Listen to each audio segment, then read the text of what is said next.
The Beast. But you look at it. Sat on the so actually this is it. This is Beauty and the Beauty Beast. here, you're the Beast. Absolutely not. Oh, okay. I'm beast of a man, but you are a beast of a human being. But you look at the All Blacks getting absolutely hosed by Australia at the weekend. Yeah, that's because there was a sending off. No, but even then They were outplayed before the season. Oh, here he is. They were. Don't turn your back on your don't team. Don't be humble now, Andy Rowe. You're the arrogant Kiwi. Don't change. Season 4, do not change. See him on Twitter complaining about the ref. I said that before the red card as well. I mean, I wasn't complaining. It's just like, what would you prefer, Aussie commentators or French ref? Was that a rhetorical question or not? I love that word, rhetorical. Well, there's a few people that answered it. Well, yeah, so it's not. Did you want it answered though? I'm not on about did they answer. Did you want that question answered? Yeah, I wanted as many likes as I could get. Did you get interaction? Yeah, I got a few. Three or four. Yeah, yeah. But you're right. You talk about it's a wide open World Cup, and you say that was because of a sending off. What are you trolling on social media? I don't reckon again? it's a red card. Are you joking me? I don't think there's excessive force. You are joking. You're taking the piss. It's a pick and go. And What do you mean it's a pick and go? But it's not a full on. See, I think it's a yellow card. It could be a pick and poo. It doesn't matter. Like he smashed him in the head with his arm. Are you joking? Goode, I think the initial contact is his back. You are, and then it rides up to his neck. I just don't think it's. You need to put a stone back on, mate. This ain't right. This ain't you.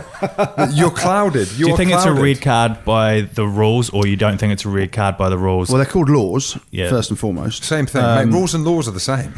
Rules is rules. There's always rules, mate. Rules is rules. I get why people are saying that's a red card, and you've seen the flow charts of how you get to a red card. I mean, what about trying to break them charts down? Break it down, So you're saying technically you can understand why it's a red card, or technically I can understand the outrage of why it's a red card, but I also think if Hooper has run into him from 10 metres and that's happened, that's a red card all day long. Sonny Bill against Anthony Watson.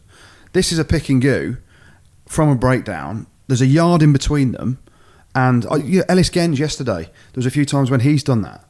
A shoulder like that, not hitting anyone's head, not hitting anyone's neck, but in close quarter contact like that, you could rip out 5 or 6 of them a game. Not like that. Maybe not as clear cut as that. Why has he closed his arm? There's unless his shoulder's fucked, which I can understand. Right. There's just no need for him to do it. I now think, you heard what Eddie Jones said. It's not often I agree with Eddie, but I do here. Eddie Jones said it was ridiculous. The World Cup could get decided, a massive game like that, on a decision where you could argue both ways. That's a yellow card. Ben Kay mentioned something about bringing in an orange card or something where that guy gets sin bin for 10 minutes, then a forced substitution. There's obviously a grey area. There's other areas where it's clear-cut red. Sonny Bill's one against Anthony Watson. That's a clear-cut red card every day of the week. This one's close quarter contact. It's a pick and go. Can you say there's excessive force there?